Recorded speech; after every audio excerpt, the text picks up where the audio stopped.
नमस्कार दर्शक बंधु मु कविराज संतोष कुमार साहू। आज आम थंडा एवं काश संबंधी किसी आलोचना करने को जाऊँगी। काश आज्ञा मुख्यतः चारि प्रकार आज्ञा कफ काश आज्ञा बात पित्त कफ प्रभाव एमती कि हुपिंग काश जोटा कुकुर काश कहुए आउ शुष्क काश आज्ञा पेट गरम अम्लर प्रभाव ए काश बारंबार देखा दिए जहाद्वारा कि आपण अणनिश्वासी होइजिवे काशी काशी ए काश पे आज्ञा छोट पिला ठारू बड़ लोक पर्यंत ए काशरे अंजुतुरी हो जाती जहाद्वारा कि काश समस्या बारंबार लगी रही थाए एमती कि 5 मिनिट 10 मिनिट धरी काश एमती लगी रही आज्ञा। तेणु एथि छोट पिला आज्ञा गोटे छुटिया उपाय पिपली की चूर्ण करदेवे। पिपली चूर्ण रे महू मिसाई से पिला को बारंबार बोले दिन को 4 थर रु 5 थर चटई देवे पानी देवेनि आज्ञा।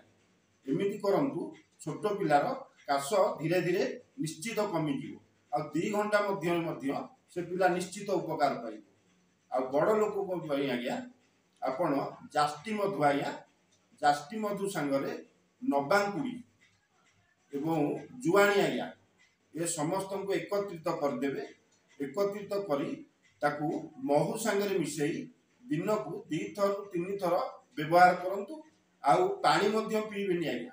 एथिरे पानी पीले तंटीरे जो अम्लटा रहिथिबो तंटीटा गतगत हुए आज्ञा से गतगतटा जाएनि। एथिपई आपण दिन को 4-5 थर करंतु निश्चित भाव में उपकार पाइबे एवं काश समस्या रे बारंबार काश लगी रहिले आपण रात्रि भी सोई परिबेनि किंबा कौन सी प्रकार आपण खाइबा पीबा बिले आपणकर असुविधा देखा दब। तेणु एथि आपण कौन करेंगे जिते बड़े आपण काश होउची बोली जानुचंती कि तंटीगत समस्या देखा दउची खाइबा पीबा बेले आपण अदा सांगे संदेव लुण मध्य चोबेकी खंडे खाई परिबे। एथिरे मध्य आपणकर से अम्लटा तंटी खसी जीव आपण पूरा आराम लगे। एमती करंतु आ निश्चित उपकार पाइबे आ खास आपण केबे आ देखिबे नाही। एको किंतु 5 दिन रु 7 दिन नियमित भाव में दिन को 4-5 थर करंतु। एति कहि आज्ञा रखुची। आपण को वीडियो टी भल लागिथिले लाइक शेयर सब्सक्राइब करबा को भूलिबेनी। आगामी वीडियो टी केउ विषय रे आनिबा आपण माने कमेंट कले मु निश्चित वीडियो टी आनिबी।